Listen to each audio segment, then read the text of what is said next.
Thank you for allowing us to be here with you this afternoon. Thank you. Here's our mission statement. It's through effective leadership in emergency planning, response, recovery, and mitigation, our staff is dedicated to the protection of life and property, utilizing partnerships between local, state, and federal agencies. And then our office consists of 112 full-time employees and 46 part-time employees. And we have 6 primary areas of responsibilities. And for time efficiency, this afternoon, since we're running a little late, I'm going to ask each supervisor of his or her area to come up and make a presentation, and we'll just keep it flowing for you.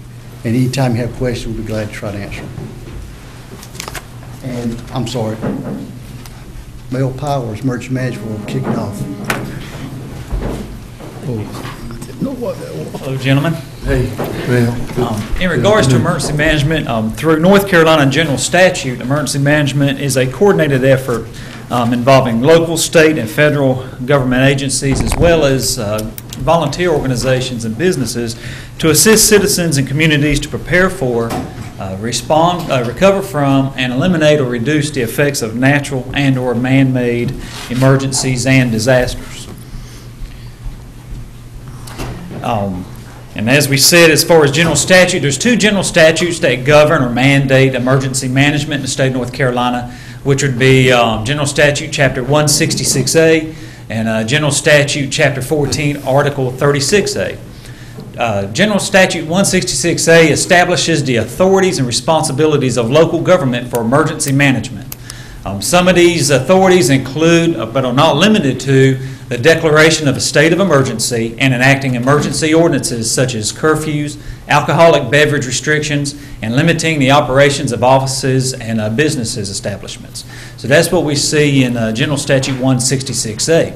Now, Chapter 14, Article 36A puts a little bit of teeth in that. That is the penalties chapter. It authorizes counties to enact these ordinances, imposing the various restrictions and prohibitions during a declared state of emergency, but it also goes along with that the associated penalties for violations of the enacted ordinances. So that kind of gives us the teeth in General Statute 166A for the Board of Commissioners when they do have to enact those types of ordinances during disasters. We also have what we call the EMPG, that is the Emergency Management Performance Grant. And the EMPG provides funds to assist the state and local governments to sustain and enhance all hazards emergency management capabilities.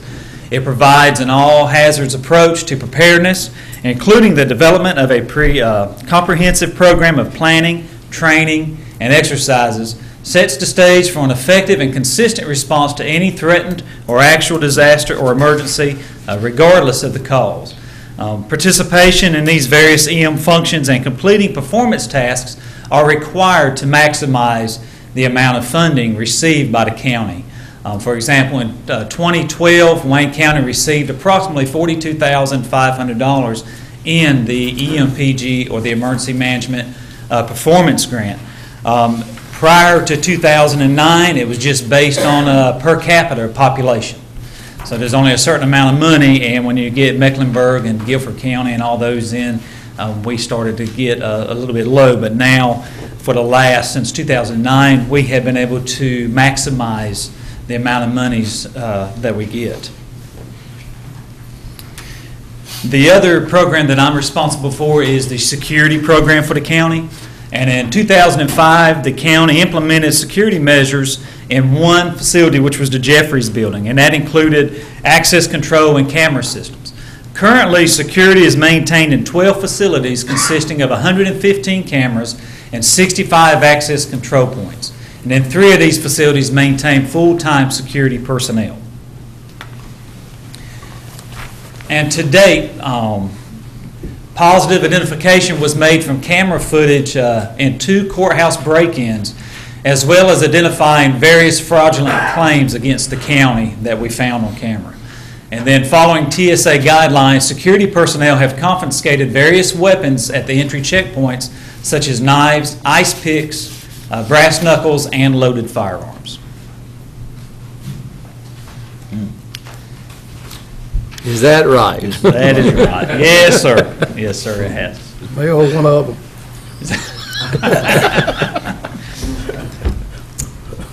It's late. And I think I thought I had to get you, Ray.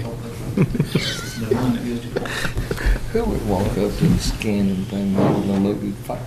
Okay, on the fire marshal side of things, with our office, probably one of the biggest things that we do is interact with the local volunteer fire departments. There's 28 volunteer fire departments out there and one paid, fully paid fire department here in the city.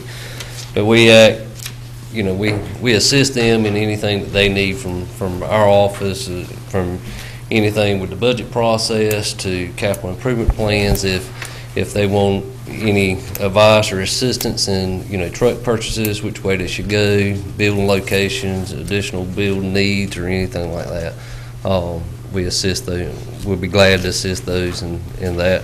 I also serve on a few of the committees with the Firemen Association, training committee, standards committees, and that kind of thing to assist just as a liaison, if you will, between our office and state requirements and that kind of thing. On into, we also, one of the big things that I've done since I've been with the county is assist fire departments in the insurance surveys. The insurance surveys, we have fire departments class from 9S on down to a class 4, and this is on the volunteer side. I have been involved in every inspection of every department with the exception of one here in the county. It was done, matter of fact, it was done right as I came to work with the county back in '03. So other than that one department, I've personally been involved in each and every one of the insurance and surveys. And what the insurance survey does is the lower their score, the better the insurance, the homeowner's insurance is going to be, which is a savings to the citizens out there. So, with the service that the volunteers provide us out there to the citizens of the county is invaluable. It just really is. And on the screen you'll see that there's a breakdown there from a 9S department, and where you start out is a class 10. That's an unprotected area. That means that you're more than 6 miles from any fire station, so you don't have any protection class. And most insurance companies now will not even begin to insure you if you're in that protection class. Several years ago, we took care of those issues. We did have some of those issues here in the county, and we took care of that. So we have none of those areas in the county at this time. But you can kind of see the breakdown between a 9S and a class 10. You're roughly a savings of 18%, and right on down. Anything below a class 6 only pertains to commercial properties. And then, of course, if they're self-insured, this doesn't apply. And there's so many different variations in this. So these here, the numbers that you see here are very, very conservative in nature, and this is kind of based off a $150,000 house built in '05 with brick veneer. So there's a lot of different variations that go into figuring exactly what that insurance cost would be to the homeowner. They keep coming up with different things every year, so. But that gives you a little general idea of what the savings that the volunteers do for the citizens in the county. Brian, Yes, sir. could I ask a question there? Am I reading this correctly that 18% is at the highest classification? Well, from Which a class 10. it says class unprotected 9S. Is 18% of the properties in Wayne County that way? No, from an unprotected area to a 9S inspection, it was 18% savings in your homeowner's insurance. Okay. Oh, In okay. your fire insurance. Okay. Yeah, and then it just breaks down from there to the different ones. Okay. Yeah, not 18% of the folks in the county. Okay. We only have. That's just the savings. We have 2 departments left in Wayne County that are 9S departments, and when I came to work with the county, we had several departments that were 9S departments. We worked with those departments to get them in a lower class, to extend that savings to the citizens. And we're currently working with some of the other ones, but, with budget process, limited monies and that kind of thing, you got to have the equipment to really get down below that. Mr. Aycock, that's the question. Well, I just want to make a comment, just for the rest of the board's information. Brian did say we had go as low as a Class 4. We do have one department that's a Class 4. For your information, the last information that I had, there's only one Class 1 in the state, and that's Greensboro, I think. So for us to have a volunteer department that's a Class 4, I think that we should be very proud. And most of our departments are what, 5, 6?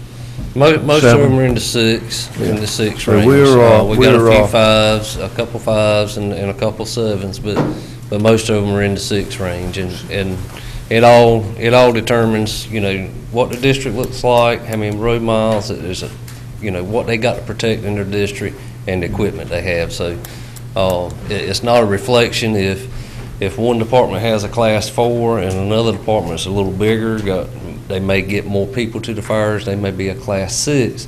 That doesn't dictate what they're doing, it's just what they have to protect in their district. It goes a long way in that. We also provide a 24/7 on-call status for the entire county. Our whole staff, there's five of us that rotate on-call status. And we're on call from 7 o'clock on Thursday morning till 7 o'clock the following Thursday morning. And we provide a number of different services out there, from fire departments calling us for fire investigations, wreck scenes where we have to mitigate any hazardous material situation, or a large fire scene where we need to have additional resources brought in, whether it's Anna County or Cross County. We do a number of those things. Also provide Brian, excuse me. Yes, sir. You said all 5 on your staff, the responsibilities? You have 5, you have one of the 5 that go to everything, no matter what happens 24/7? You have one person that's sort of the head person? Yeah, I say go to everything, and we don't go right away, only if we're asked to go. There's some calls out there that we have dictated that if it's particular and it meets the requirements, then we proceed on immediately. But the majority of the time, it's on an on-call, as-needed basis. I also provide fire prevention education out to educational facilities, schools, civic groups, along with anything else as far as safety and that kind of thing to the citizens.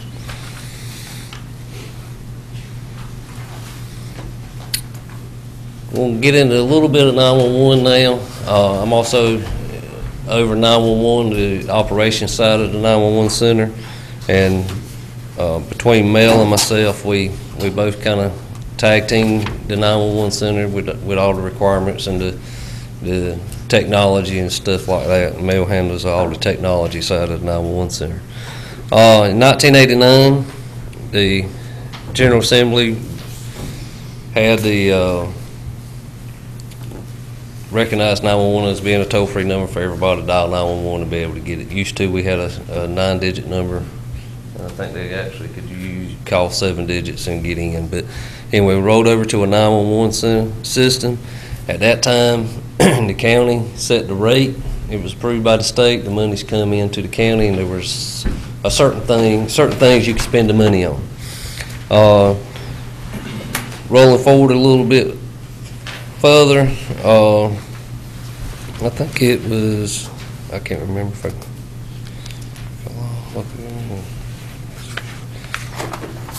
when was it, Joe? When was it when 911 board? 2010. In 2010, they rewrote that law and had all 911 monies funneled to the state, and all phones throughout the state get the same service fee for 911 throughout the state, which is 75 cents at this time, correct? And all that money funnels to the state, and then there's a list of requirements that you have to meet, and only a list of certain things that you can spend that money on. So we'll cover a little bit of that here in a few minutes.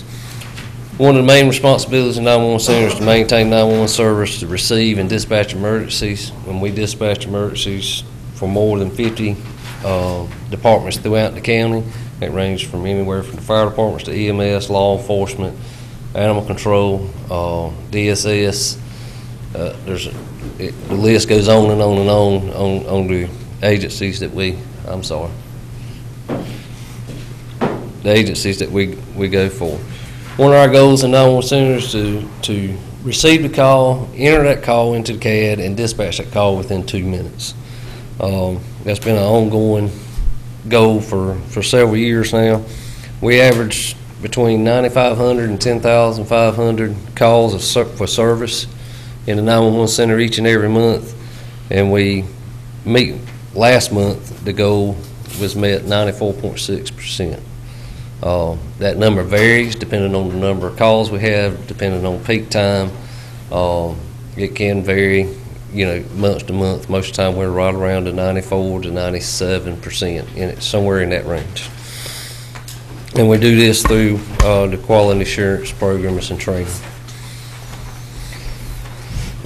Some of the goals the 911 board has set for each and every PSAP and primary PSAP out there is answering 911 lines, all 911 lines, within 10 seconds, 90% of the time, and 20 seconds within 95% of the time.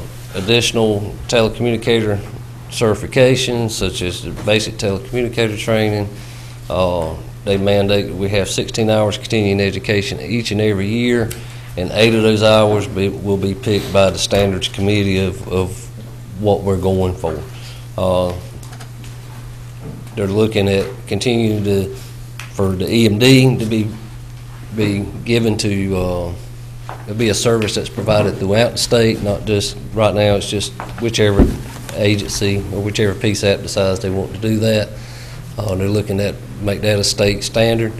Along with that, you have to be CPR first aid certified. We have manager and supervisor training we got to meet. And this year, part of that 8 hours mandatory training was to be become a partner with the National Missing and Exploited Children Foundation. We've completed all that training, and we're in the process now of becoming that partner with them. What does that mean for our insurance, or any incentive for that, for the county? To being more qualified, if we're graded higher, is that going to? You talking about as far as the insurance ratings? This will have nothing to do with the insurance ratings. Okay. On the insurance ratings, they look at total personnel, call volumes, redundancy in your systems, and that kind of thing is what they look at. I've got a question here. Within 10 seconds. I mean, 90%, I was hoping maybe if it were 93% or 95%, we can, get monies or help financially. So I was just wondering if there was any built-in incentives for better reports. Not at this time. I hadn't seen anything. I hadn't seen anything. Okay. Mr. Daugherty?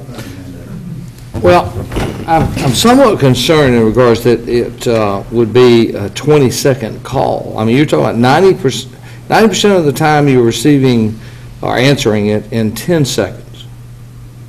But then you got within 20 seconds, 95% of the time.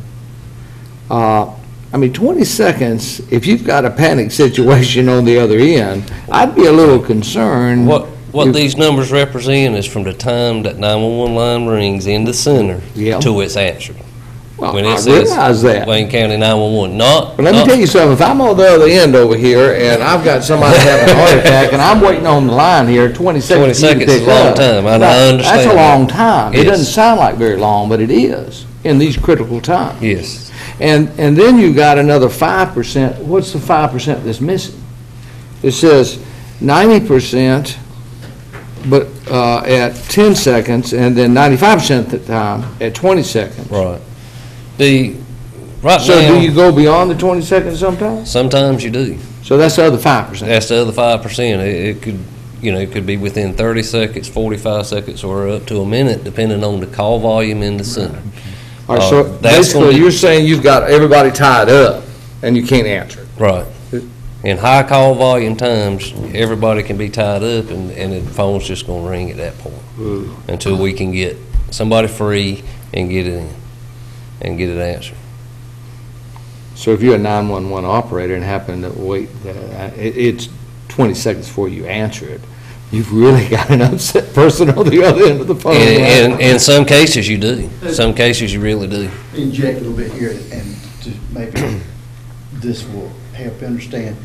This all became back in July 2010 when the 911 board was establishing some of these ground rules for funding. What we were seeing statewide was there were certain centers that maybe had one person that had multiple duties, and rather than answer 911 call, they might be taking care of something over in the jail or vice versa. So we had to establish some ground rules, and this was part of the process.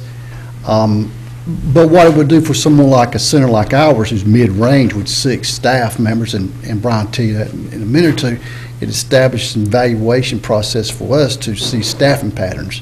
Do we need just a standard 6 and 6, or we need 6 at this point, 5, then back up to 8? So that's the process we're trying to establish now. Okay. Thank you. Okay. With this, we have 24 full-time telecommunicators. That's 6 per shift. That's 4 shifts. They work on a 12-hour, 36, 48 rotating shift. So they work 36 one week, 48 the following week.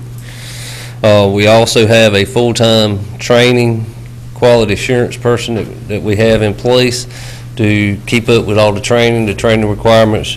We're trying to do all the training in-house, so we don't have to send our folks to, out of state or another town or whatever. We can do that here on their days off. We have a full-time CAD GIS coordinator. He takes care of all the CAD issues, GIS mapping, and all that for the 911 center. We also try to maintain around 10 part-time personnel to fill in for folks calling in sick or vacation time and so on. On an average month, we average around 8,000 actual 911 calls. We have 2,500 abandoned calls. Now, these abandoned calls, what this is 911 hang-up calls. And the big thing on that is out of those, not every one of those has to be called back. Sometimes they're called 3, 4, and 5 times back before we're able to get somebody back online to make sure everything's okay. Now, there are some cases when you call them back, there's something going on there, whether it's a domestic or something else, where the phone got taken out of her hand and hung up. But most of these calls are hang-up 911 calls. Ever since we went into the 919, had to dial the 919 area code to get into the system, it's skyrocketed on the 911 call. So it's not only 919, it's 910. I mean, it's, a lot of them are honest mistakes. Yeah. But they don't know that when the call comes in. We've tried to educate folks, if you do accidentally and you hear somebody pick up Wayne County 911, stay on the line, do not hang up. Because you stay on the line, extra 10 seconds, we're off the phone, we don't have to call you back. But Yes, Mr. Mayor. I got a question. Is some counties, am I correct, don't some counties charge back for people that dial 911 for no reason, basically? Do you know I don't know. We don't do that, do we? I don't know of any that charge for 911 hang-up calls. I know there's been some times here in the county where we've had somebody to repeatedly do that. They've been charged with misuse of 911, but actually charging, I'm not aware of any. They've had ordinances they've looked at. I know the sheriff's talked about it a couple times on, like, On alarms and stuff, yeah. False alarms? Yeah. So, yeah, alarm Yeah. ordinance. Because that can be, you're sending people out. Yeah. It's really much. Yeah. Yeah. And, there's a breakdown of the alarms there. I'm not going to go through each and every one of them. As you see, the outgoing calls are 10,000, over 10,000 a month. A lot of that's associated with having to call back that 911 hang-up call. We average 42, handling a call in the 911 center every 42 seconds. So, you know, if you look at a call going out, a call coming in, every 42 seconds we're handling a call in the 911 center by those 6 personnel. Right now, on the last month on the 911 lines, we were answering 82%. In the 10-second time frame the state is wanting us to push for. Some months that's better. Some months it's down like this. I have seen it up as high as 89%. I have yet in the last 6 months see it go above 90. Just on sheer call volume and peak time stuff. We're hit the 20-second, answering within 20 seconds 95% of the time. We're very consistent with that from between 96 and 98% of the time. In the future, additional personnel may be needed to handle this incoming, this high call volume time, which is what Joe iterated on a little bit earlier, of looking at maybe some shift changes or shift schedules, and try to get more people there during that time, and also possibly using some part-time help during that peak time just to try to hit the numbers at the 90% of the time. What are you contributing the increase at that much, 15 to 20 for the last 2 years? What do you contribute that to? Well, look back to December 2010, and we were running for calls for service in the 7,500 range, and I've looked at different things, and there's nothing that jumps out. Like if domestics went up by 1,000 or whatever, there's nothing that jumps out. It's just an increased call volume all the way through. You've had some things to come down, like some of the traffic stops and stuff with the sheriff departments come down a little bit, but that's because their other calls have increased. There's really no trend of this was up high this month. It's just an overcall increase in 911 calls throughout the whole system. Whether it's EMS, fire, or anything, everything's going up on the call volume. And we kind of look at that with the influx of traffic, the transit traffic back and through the county. You do have more of that. Wrecks and that kind of thing. It's just all the call volumes have kind of increased a little bit, with the exception of a few that's come down a little bit, but it's kind of balanced itself out. And it's kind of evened down at this point. Over the last several months, it's kind of evened out to the same call volume, basically throughout each month. But 15 to 20% is a lot. That is a lot. Years. And it's got to be contributed to something, and I was hoping maybe there would be. That's a huge trend. And if you look at, if 1 in 4 in the county are in poverty, if you've got per capita income, a reduction in that, if you've got the economy, I don't know what it is, but that you can, I guess, factor in a whole lot more than I can. I'm just a layman at this, but 15 to 20% is a lot in 2 years. Yes, it is. And I've looked at strictly on the call volume, not on the economic side of it, but just on the call volume, the calls it's just an increase of calls. Well, see, I don't know if that would be in the fire department. You say, are wrecks, or is it breaking and entering? Is it endangered lives? Is it the sheriff's? Here, yeah, I don't. We can break it down that way, but like I said, with just what I've looked at over the last several months, there's no one thing that's gone up. It's all the call levels are going up. And I believe Brian's correct in saying there's a lot of factors that contribute to these numbers. Transient traffic, coming through, traffic accidents. And as you'll see in Blair's numbers in a few minutes, it's an aging population too. That's right. EMS call volume going up. Also trending with economic factor stuff, when when some type calls happen, it requires a second department to go to it. So sometimes you're having 3 type of calls, response calls in one call. You may have a domestic call that requires law enforcement, requires EMS. At some point in time, it may calls for fire to respond to. So it's a lot of small things contribute to that 15-20% increase. Well, the picture is that somebody's calling because they need help. I mean, that's plain and simple, and if we see that kind of increase, then, the budget certainly has to reflect that, but I would certainly like to see what contributes to that increase, if you can break it down. Get really, I guess, just being analytical, I guess.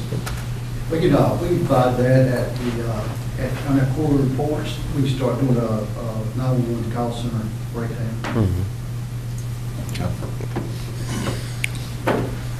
Okay.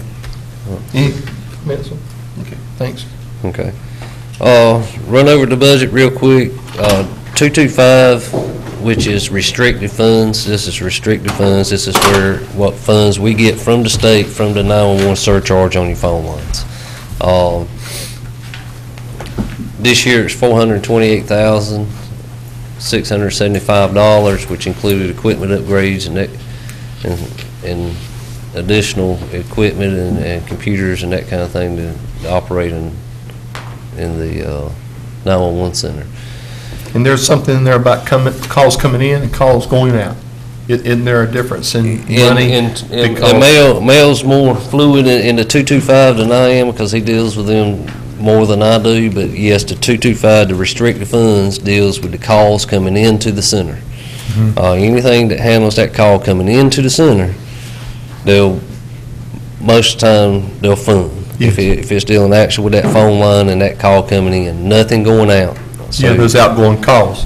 Yeah. So there's that going back to, if they hang up, you got to turn around and call back. Yeah. That's part of not getting paid. Okay.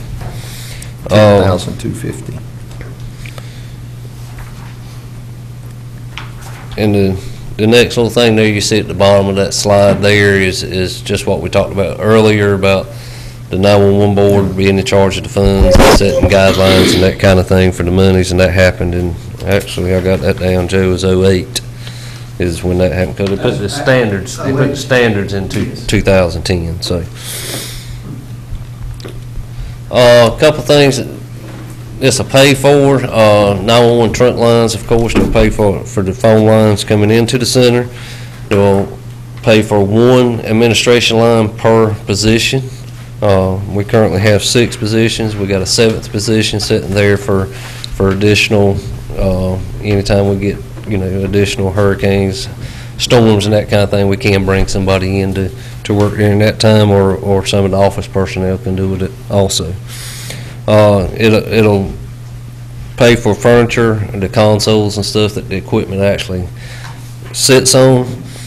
Software, phones, CAD mapping, UPS equipment, so if we lose power, we got, it maintains the 911 equipment. Emergency generators for the 911 equipment. Training registration materials for approved training classes. There's a set of classes that they'll send out. They update this on a weekly basis almost. It's got to meet certain training requirements to be able to use those funds for. So a lot of the training that we were talking about earlier, the actual materials and the cost of the certification will come out of the restricted funds, which comes from the state. 129, which is county funding. This funding includes benefits, salaries, benefits, and other related costs associated with the center. This could be, anything from travel, meals, travel expenses if we have to send them off, DCI certifications. DCI is something that they provide services for the law enforcement to search criminal backgrounds and that kind of thing on the folks they're stopping. That's not covered by the state 911 board, so that's an additional expense that we have with the county. Effects on the budget: in order to meet the state guidelines for call taking, we've discussed that a little bit with the, looking at schedules, peak time personnel coming in to assist in the call taking, employee retention,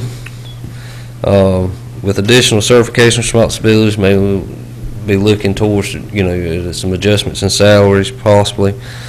We'll soon outgrow the 911 center and equipment room as we continue to, if we have to add an additional position at any time here in the near future, we'll outgrow that 911 center. We got, like I said, we got 7 positions in there, and we're pretty much maxed out right now. The back room equipment, the back room where the equipment's stored, we're outgrowing that also. So that may be something we have to look at in the future. I'm not saying this year, but in the future, we'd be looking at additional space and additional places a place where we can grow a little more. Any questions? I have a question. Thank you. I'm going to turn it over to Blair. Good afternoon, gentlemen. How are y'all today? Fine. We'll talk a little bit about EMS and WayNet, and I'll talk about EMS. We'll let Nanette come up and talk about WayNet.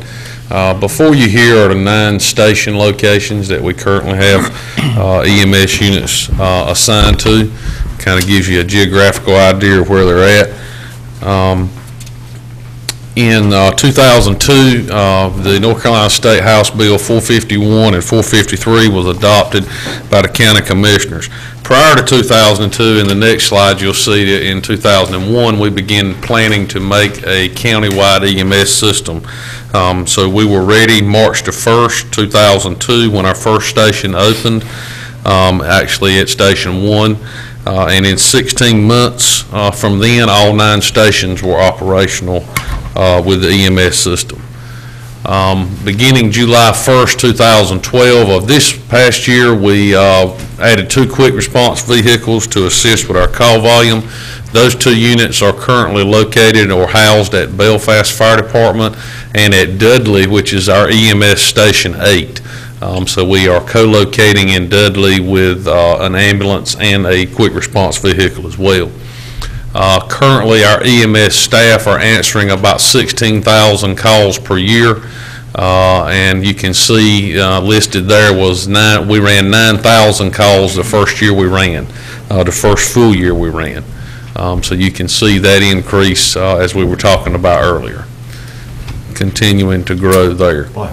Yes, sir. Question. Yes, sir. The QRV vehicles, are they working well? Are they doing a good job for us? Yes, sir. It's been kind of a growing process, trying to make sure they're doing the correct things and we're getting the best bang for our buck. How we're currently using them is they are responding. Those vehicles are staffed with 1 paramedic. They have all the equipment in that vehicle that an ambulance has, aside from they cannot transport. Obviously don't have room for a stretcher. So they go to the call that maybe an ambulance is far away from. We pre-position them around the county and they move as the call volume increases.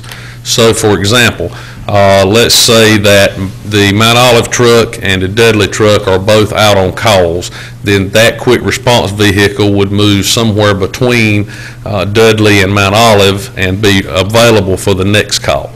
Then that truck can be dispatched to that call. They can evaluate the patient, and if they need an ambulance, we've got one coming to them, but it may be coming from a further location.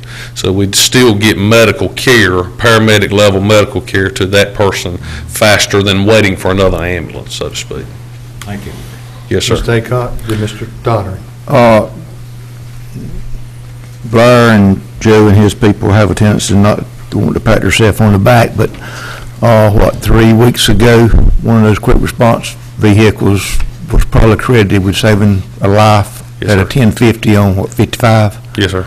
And so, if it saved 1 life, it's paid for itself. Yes, sir. And we have, we do track their activity.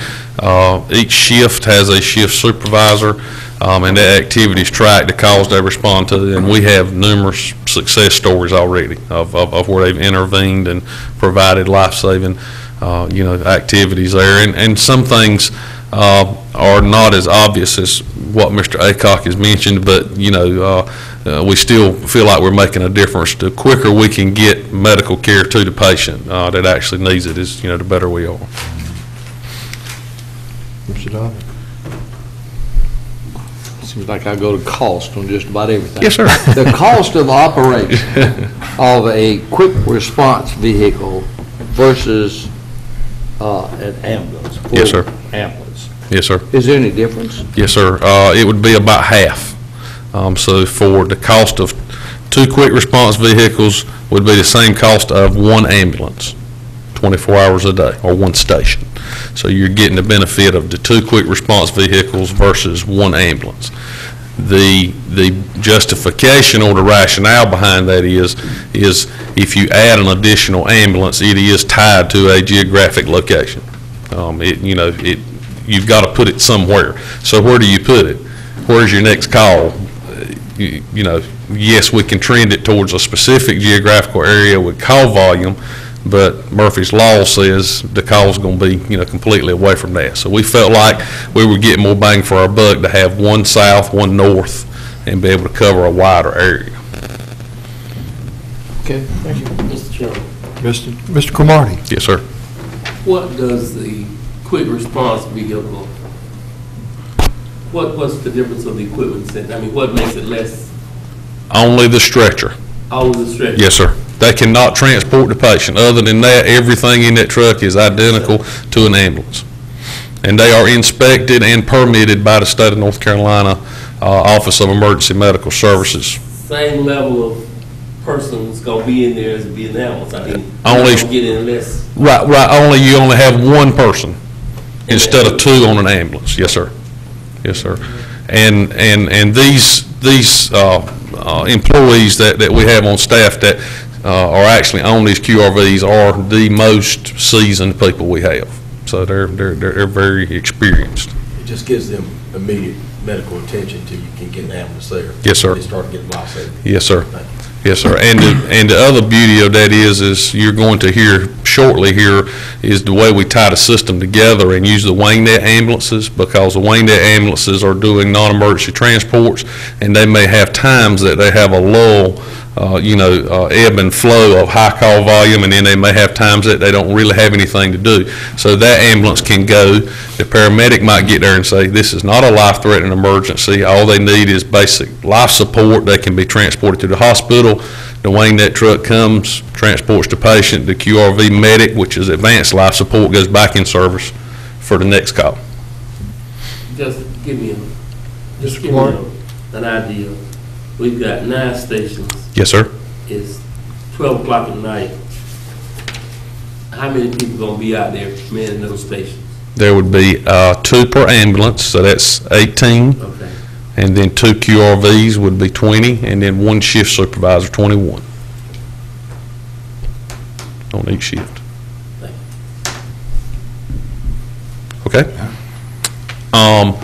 Moving right along, potential budget impacts that we are starting to feel the effects of are reduced Medicare and Medicaid reimbursement rates.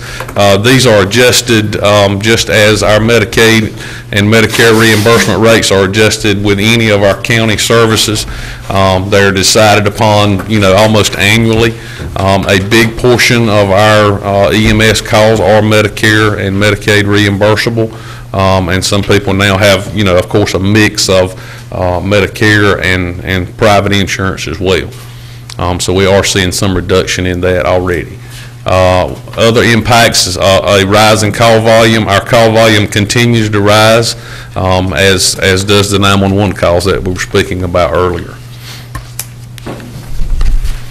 Our total budget for EMS, total budget for this particular fiscal year, $5,232,261, and our projected revenue, again, for this fiscal year 12-13, $4,134,288, and that money, the asterisk there, that money is including the Medicaid enhancement and debt set-off. I'll take just a second to explain that. Medicare enhancement back funds us at the end of the year. We do an annual cost report, and then the Medicaid monies are backed into our budget from the state of North Carolina. Last year, we received like $980,000 back from Medicare, so it's a Medicare enhancement and adjustment that is done through the North Carolina Association of County Commissioners, which is their part in that, as well as our county uses debt set-off. So we do aggressively pursue people that don't pay their ambulance bills, and we do aggressively pursue that as well. Question, how do you back into that for the current year, and if it's paid in after July, after June 30? Are you talking about the Medicaid? Yes, the Medicaid enhancement. A lot of times it comes into current year, and then we... Fiscal year? Yes, sir. Or corporate, or county? Fiscal year. Which is Yes, what sir. date, what month? June 30 coming up? Yes. Yeah, by June Yes. 30. Usually the check comes around April, Yeah. Okay, somewhere in that neighborhood. Yes, sir. okay. All right.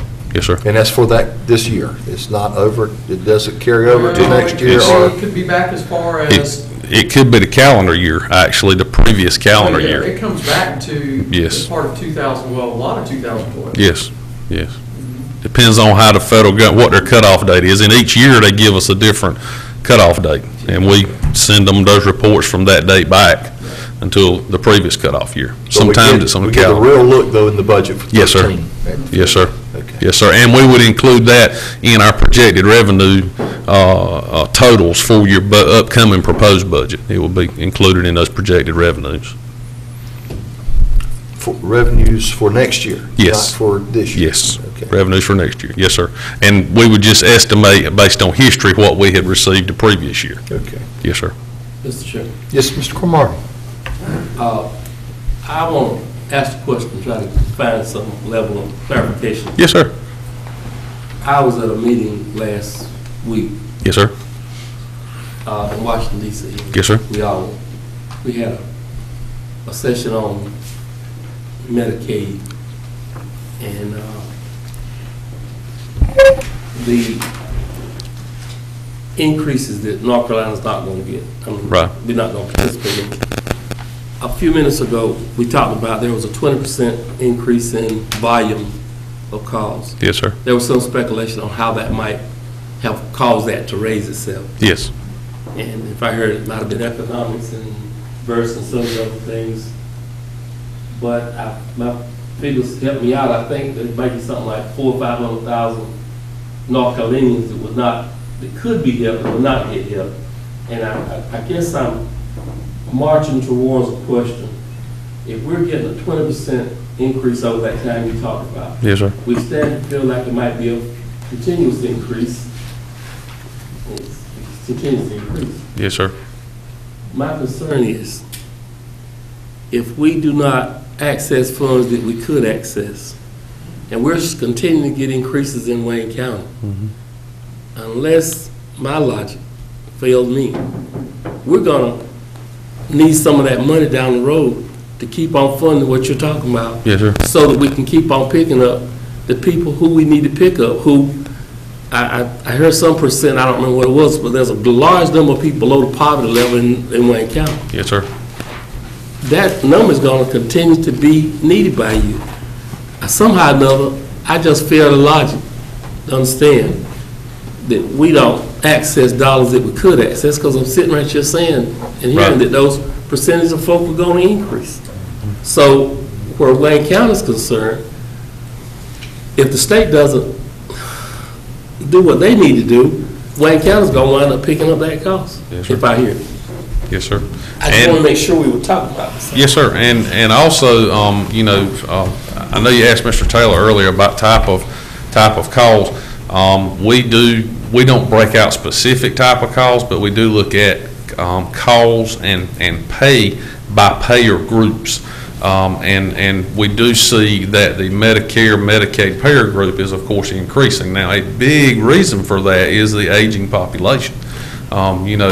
I can remember, and I'm not that old of a man nor that young of a man. I'm kind of stuck in the middle. So I can remember when there was 2 rest homes in Wayne County, and now I don't even know how many. Can you even guess? There's 25 or 30.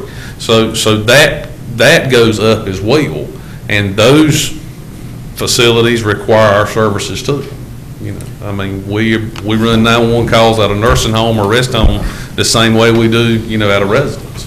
So, One final comment. Yes, sir. Last week, we were talking about the Wayne Opportunity Center, and there was a certain number of people maybe displaced and not served. Well, when we talk about that 400,000 or 500,000 people, there's a lot of people going to be not served.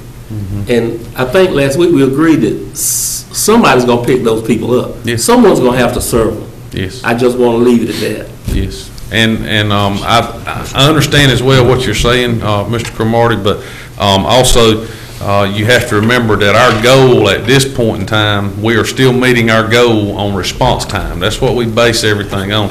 From the beginning of the EMS system in 2002, we made a goal to reach 90% of all our calls in 8 minutes or less.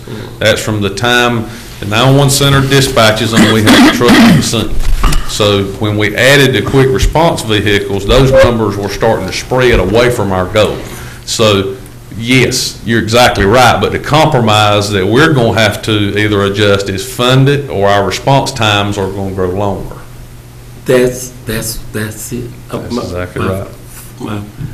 My colleague Joe was accurately talking about what those time things were. And I'm sitting here thinking, I can't stand for the time to get no broader. Exactly. I mean, my time is not going, my stuff's not going to be enhanced if that time gets longer. I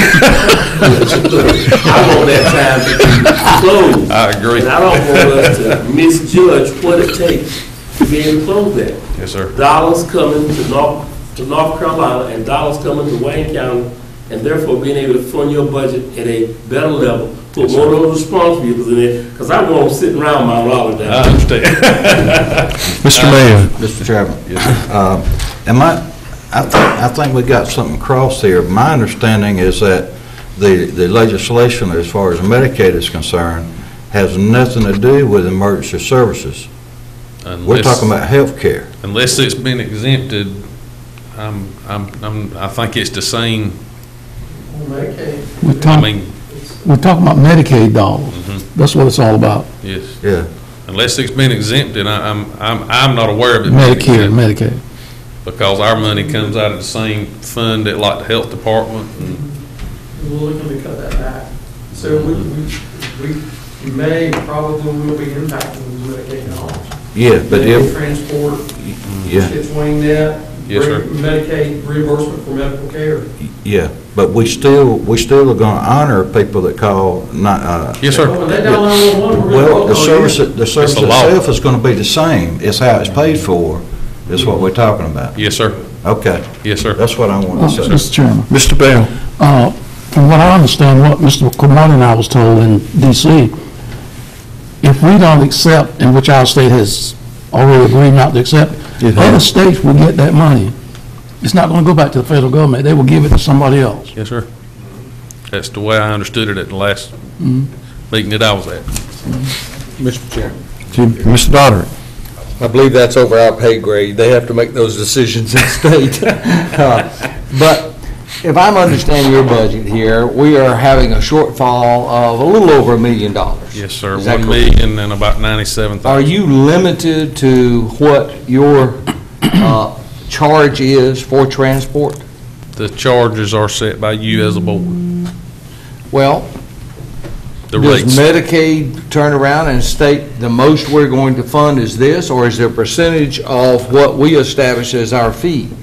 No, sir, there's no percentage there or what, Medicare and Medicaid reimburses similar to what a private insurance company would, and they have contractual allowances, which is a basic layman's term of saying, here's your bill and this is what we're going to give you, take it or not take it. I mean, so when we send a bill, we may send a bill for an ALS ambulance call, which would be a call that we used a defibrillator, started IVs, used drugs, a critical patient.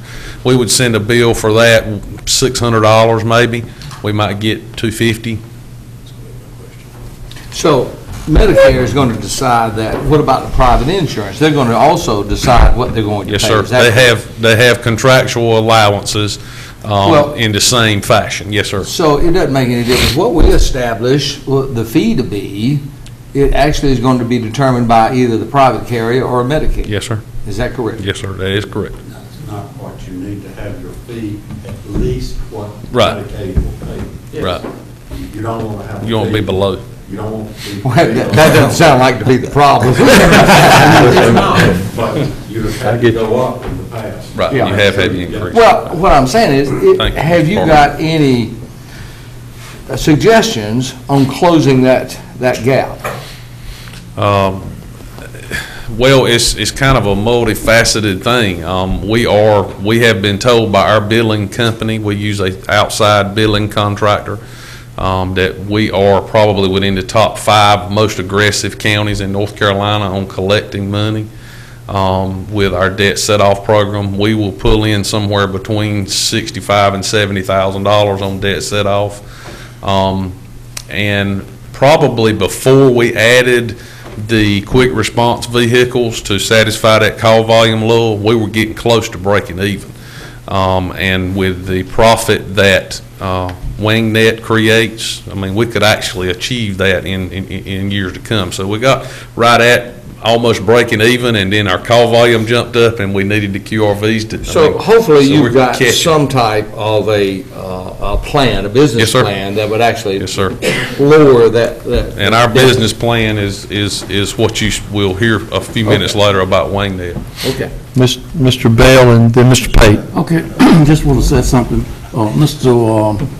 Doherty said that's above our pay grade, but I was on the board when we were paying about what, Mr. Smith, about $8 million a year in Medicaid that we was having to, 8.5. pardon me? 8.5? Yeah. So if the state is not going to have it in their budget, who's going to pay it? Well, I know, Okay. I can't decide who is, whether or not they're going to accept the We having- additional Medicaid We're just having a funds. discussion, Mr. Doherty, about what the cost could actually be. That's all it's about. We're not talking about who's going to do it. Mr. Pate. That's just, Mr. Pate. you know, you're gonna get that reimbursement where the Medicare or Medicaid. Yes, sir. And it doesn't cover the cost, obviously. Yes, sir. And so you try to get the rest of those dollars that's over and above, or you write that off to that floor, or? That specifically on collection process. on the Medicare, Medicaid, or Yeah. insurance side? Or any No. of them. No, most of that money is written off. They continue to bill and keep trying to file a claim with the insurance company, but at some point in time, they'll just deny it. You know, they're going to send a specified amount, and contractual allowances, we have to sign contractual allowances agreements with private insurance companies. If we don't, the insurance company reimburses the patient, and we have to wait for the patient to pay us. Yeah, that So- gap you've got in there, is that part of that 95% collection rate, or? Yes, yeah. Well, no. You see what I'm talking about? I see exactly what you're talking about. The percentage collection rate is of monies that are available to be collected. Okay. Yes, sir. Mr. Aycock. And, Brian, correct me if I'm wrong, and in some cases, we have transported people, EMS and WayneNet, that do not have any insurance, do not have Medicare, not qualify for Medicaid, and cannot live long enough to pay their bill, but they are making a faithful effort. Yes. They are paying some, and they need to be commended on that. I mean, Yes, sir. Yes, sir. And the policy set forth by this board, just so you all be aware, we, as long as a patient or a customer that has a bill pending with Wayne County, as long as they make an effort to pay, we accept any amount. They can send $5 a month, $10 a month if someone, you know, is on a fixed income. We take any amount. There's no interest, you know, I mean, so that's been the policy of this board. The only time we resort to debt set-off, using the debt set-off method, is if we bill a patient and we send them 3 bills and they don't respond at all to any of our communications, then they would be rolled into debt set-off when their taxes are filed in the coming year. So if they Okay. receive money back, we get that money off the top. Is that all from commissioners on this? Okay. Sorry, go ahead. That's fine, sir. Just a note, when we began this EMS system in 2001, the Board of Commissioners at that time were funding 5 rescue squads at a cost of $980,000 a year, not to include the city of Goldsboro or any quick response vehicles and no paramedic level service. So from 2002 until today, we're providing paramedic level service and absorb the city of Goldsboro at only that additional increase that you talked about from 980 to 1.9, so. Not a, Get Mount Olive and Mount also. Olive, yes, sir. I'm Just sorry, look, thank you, Mount- Mr. Smith. Mount Olive and Goldsboro were, Right. what, $750,000 between the two? And that was just operating monies, that was not capital monies, that was just operating monies. Full-time employees in that department, 67, 24 part-time. Any questions before I allow the best-looking member of our staff to come up and speak at this point? Thank you.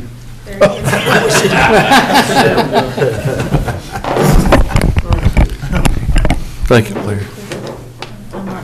I'm not clicker. How are y'all? Hey. Fine, how are you? Hey, Nanette. Tired. I understand. I understand. Wayne Net was established in 2006 to provide non-emergency transport options for the citizens of Wayne County. And we do provide backup to EMS during peak call volume and increased demand. And we generate revenues to offset EMS costs to taxpayers. We operate a minimum of 4 trucks a day, 4 ambulances a day. It could go 4, there may be days I need 6 or 7 trucks, just depending on the appointments and what we got going on. And I do have 2 wheelchair trucks at the station, and some days we operate both of them at one time. So just depending on the call volume and what we're needing. Average calls are 500 a month, and we back up EMS at approximately 75 calls a month. And sometimes we transport about half to maybe 2/3 of those calls that we back them up with. Currently at Wayne Net, we have 14 full-time employees and 12 part-time employees. We operate a schedule just like EMS, 24 hours a day, 7 days a week. I have 2 full-time crews at all times, 4 people in the building. Our budget for this year is $1,144,700. The projected revenues for this year was $967,711. The first 6 months, the annualization of the revenues was $1.2 million. And again, just like EMS, the potential budget impact may result in a reduced Medicare and Medicaid reimbursement rate. Just like I know that October, I believe it's October, there will be a reduced Medicare rate for our dialysis patients. So we'll see that hit us then. So I think that's, is there any questions? We wouldn't dare ask you any questions. What's that, do you know what that reduction's gonna be? 10%. 10%. 10%. Is there a way that you might want to propose how to cover that 10%? Increase my call volume. Not Generate increase the more fee? business. Not increase the fee? Well, there again, we are mandated by Medicare and Medicaid with our fee schedule, and we stay in close contact with our billing company and make sure we are right on target with our fee schedule. In the last year and a half, we have obtained a contract with Wayne Memorial Hospital and 3HC. We transport for them. There are other places that we do a lot of transport for. There is another transport business in the county, but there again, they're private, and we are county, so they are. And we have private, but we have a nonprofit in the hospital. We're having a health forum. That's another item that we can bring up. If we're certainly seeing a shortfall, we're governed by the state on our fee structure, then, you know, if it's something that the hospital is having an impact on, we certainly need to approach that issue at our health forum that we'll have. Mr. Aycock? Yeah, Nanette, Yes, sir. with the equipment you've got and the personnel you got, how much more call volume can you handle? I mean, just a ballpark. Honestly, Mr. Aycock, there are days, I came in this weekend and worked. I rode the truck Saturday.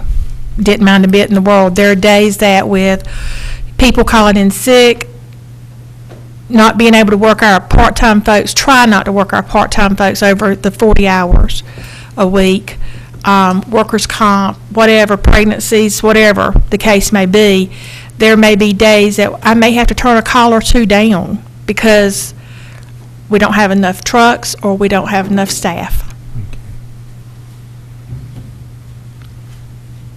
Another issue too there with the hospital is we've got Watch that we're helping with that, and we've got a $200,000. Is that about a $200,000 shortfall right there?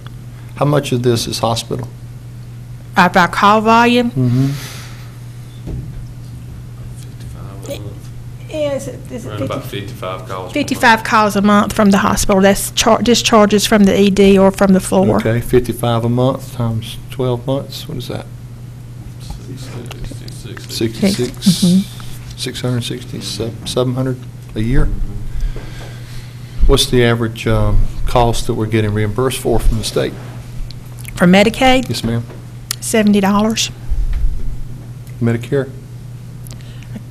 Any?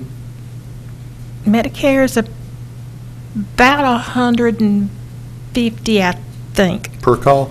Yes, Mr. King. 230. I mean, I say 600? It's almost 700. 700? Close to 700.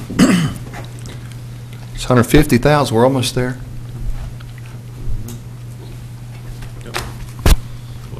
Yes, doable. You do any business with the rest homes? Sir? You do business with the rest homes as well? Yes, sir. We do business with all the rest homes as well. A lot of times the rest homes require some kind of contractual agreement, and basically what they're looking for is a level charge. And if the nursing home or rest home, depending on what kind of stay the patient in, if it's Medicare Part A or Part B, there are definite rates that we have to stick with, and in some cases under private care or under patient pay, we can, fluctuate those rates some. But yes, we have several rest home and nursing home clients. Yes, regular ones. Any other questions? Comments? Let me also say that we average, our billing company sends us monthly reports, and average is $190 collection per call for Wayne Net.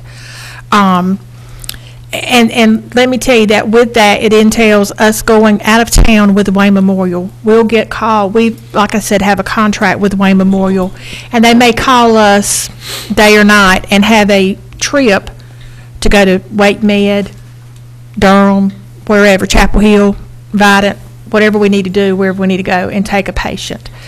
And we've seen this increase a little bit with the, the trend that we have with the hospital and all. We do, like I said, we do transport for 3HC. We take their patients. We may go out of town and pick them up and bring them back to Kitty Askins and place them there. As you were asking about nursing homes and all, we do have nursing homes and facilities that like to call us, and we go pick up the patients. And then also, let me tell you that Medicare and Medicaid governs what they'll pay by taking a patient to a doctor's office or to a hospital. There's different types of pay, if any pay at all. So it's just a matter of just different factors that come in. Yeah, and you're looking at probably some more adjustments, HHS, from the state end, and we're not quite sure what that might entail. And I invite any of you, you're welcome to call me and come. We'll set you up a time and let you ride with us and see exactly what we do and how busy we can get. Thank you. Okay. Any other comments, questions? Thank you so much. Thank you. All right. Last but not least, I'll switch hats to something else that I do, service that we do in our office. It kind of falls on in my area of responsibility. Is safety. We assumed a safety function in 2007. We're responsible for all Wayne County employees and all Wayne County properties, safety for those buildings. We coordinate and implement the application of OSHA regulations. Also, we facilitate the operation of the Wayne County Safety Committee, which is made up of the department heads from every department in Wayne County, and we meet monthly to talk about safety issues, injuries, illnesses, those kind of things that are occurring in the workplace. We educate all employees and contractors in the benefits and our requirements for them working safely here on the job. And in the personnel policy, we tell everyone and our new employees that working safely here in Wayne County is a condition of your employment. We do investigate all accidents and injuries that occur in the workplace. For example, last year we had about 68 of those that we had to investigate. Excuse me, could Yes, I sir. ask on that? So, is my understanding that we are self-insured under workman's comp? Yes. Is that correct? Yes. So any injury as a result of workman's comp, then you would investigate? Yes, sir, that's correct. Is that correct? Yes. Yes, sir. Before a claim is paid, or we would actually investigate that and validate that it is in fact an injury that happened on the job? We investigate to a point, but then we have key risk. Is that correct? Is that yes, what sir. Key risk that comes in a third party? Yes, sir. That we contract with, and they come in, they have nurses, and they do the investigation and, So you don't do every investigation? All I do is the accident investigation as to what the cause of the accident was, what the remedy to the accident was, if we need to develop additional policies or if the employee needs additional training, if we had a system that failed, such as, some kind of process that we were doing that was unsafe. That other part moves over into the workers' comp arena, so I don't decide for the workers' comp is handled in the Human Resource Department, so I don't decide if that injury is workers' comp or anything. Okay. Thank you. Thanks, sir. Mr. Cromartie? Yes, sir. If we had a Katrina-type incident, Yes, sir. you're the person who's going to coordinate that? No, sir. No. No, sir. I'll be at home. No, I'm kidding. I was just. This young man right here, yeah. Okay, that's emergency man. Okay, yes, sir. okay. Yes, sir. Yes, sir. But That falls what I into meant it. pardon me, I meant your organizational folk you have right Yes, now. sir. That's what I mean. This is it. This is, okay. This is the starting five. Isn't there 5 of them? Yeah, this is the Starting starting five. Yeah. All right, that's what citizens need to know, is who is going to be the people who are going to coordinate emergencies. I agree. Thank you. We also, as part of that, kind of following up on Mr. Dollar's question, after we have determined a cause of the accident, we recommend appropriate remedial training or disciplinary action if it is the employee's fault or the employee's lack of safety awareness. We do remedial training, and in a lot of cases, we do recommend disciplinary action, which is carried out by the department manager with our recommendation. The numbers here, since 2007, our efforts in the safety division have reduced lost work days from 335 to 63 in 2012. Our modified work days have been reduced from 269 to 191. A little clearer definition of that: a lost work day is an injury in which the employee goes to a medical facility and the doctor or physician says you may not return to work for X amount of days. That's counted as a lost work day, and they are counted 7 days a week. They don't stop on Friday. So even if the employee is hurt on Friday and the doctor says you can return on Monday, that's counted as 2 lost work days. And that's not my ruling, that's the federal government's ruling. Modified work days are where the employee cannot do their normal job, and they say you must be on modified or restricted or light duty. And our current annual budget is $16,000 in that particular department. Thank you, Mayor. I think that is all of emergency services, unless Mr. Gurley has something. I want to close out that, Mr. Chairman, commend Blair and the entire safety group and employees. Those numbers are powerful, and the reduction, very powerful. It speaks highly of employees buying into our safety program, and they live and breathe and he does safety culture every day. And Mr. Cromartie, to back up a little bit on Katrina, Mr. Aycock has got experience with us. He's been in EOC with us before.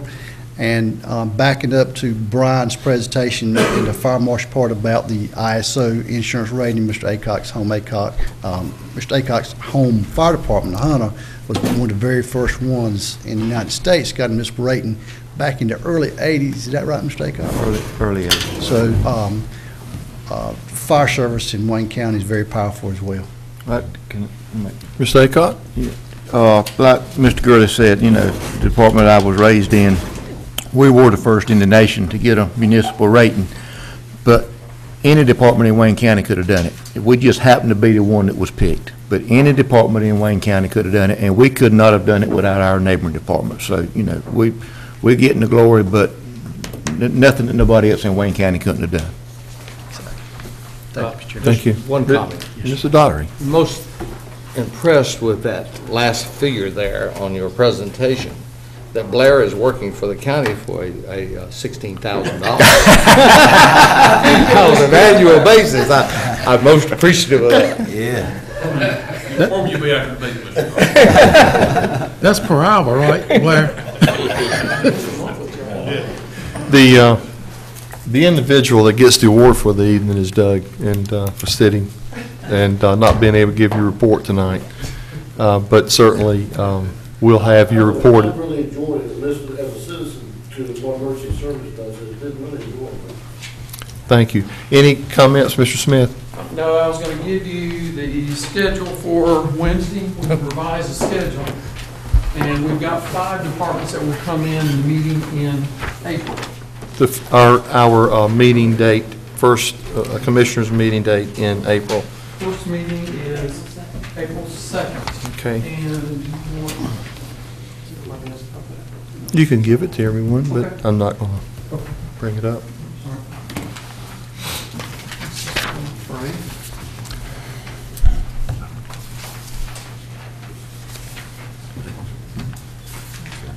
Any commissioners have any comments they'd like to make? Mr. Cromartie. Well, first I want to, I want the county manager to electronically, for all of us, especially for me, to thank all of the departments that have come in this afternoon, because we're not in, I don't know where we've individually done that or not. I would like to say that it's been a very enlightening experience to hear all of the departments specifically say what they are doing and where they're going, and then to put a face with the name of the department. Since you guys are here, I want to just say to you, I'm very appreciative of what you do. And the reason that I said all citizens need to hear what you guys do is, and know that they have a safety net in times of emergencies, because sometimes I think folk might feel like, well, I got to be out there on my own just in case there was an emergency. I want to know there's somebody leading the thing and telling the rest of us, you need to do this, you need to do that, because we got your back and you're safe in our county. That just makes us all feel better. And thank you very much. Mr. Pate? Nothing other than I'll see you first thing in the morning. Mr. Aycock? I just want to thank all the department heads that's come in today and presented their departments to us. And, you know, Joe's department is kind of special to me, but I appreciate all of them coming in. Mr. Mayor? Yes, I appreciate all the departments coming in today. I'm beginning to see more vividly that we, as in Wayne County, have a top-notch county and staff all across the board. So I'm proud and thankful that I'm a part of this. Thank you. Mr. Daugherty? Well, I mean, today was long, but very informative. How in the world are we supposed to know what you all do unless you come and sit down and understand and talk to us and tell us that? I mean, you all run a tight ship. We appreciate it. Our job's going to be tough in the next months coming in regards to coming up with a budget. And how are we going to formulate that budget without having input from you of what the foot soldiers that's out there. So I appreciate you. And I will be a little late in the morning and then I'll be at the hospital. Yes, sir. Mr. Bell? Just want to say, all of those EMS people know where I stand. We've come a long ways from day one back when we were trying to get this thing organized. Still get a lot of calls about what a fine job you're doing. And I want to personally thank you for being who you are. Thank you. Thank you, Mr. Bell. I'd like to finish up with letting the people that have watched and will be watching this, the citizens in Wayne County, of what they've seen today and what they will see tomorrow as we as commissioners take our seat again in the morning to conduct county business for you. And what we will do Wednesday, and for those who might think that the chairman is micromanaging this county and these commissioners, they're absolutely wrong. They're misled. And I say that because of what I've heard today. In my gut, the people of this county love you. They love the register of deeds, the inspections, the IT, the mapping, the planning, the veterans, OES, EMS, and Doug S. Jetport when you get your chance to make your report. But we're proud of everyone that has been here today because you all work hard for this county. And we work hard with you. You don't work for us, you work with us. We don't work for you, we work with you. And the people of this county have elected us to do a job. And we're giving ourselves to you like you're giving yourselves to us. We appreciate that so much. And what the county manager and the county attorney and the clerk today and those who are in the gallery have watched us today, I'm just proud to be a part of this, as Mr. Mayo has said.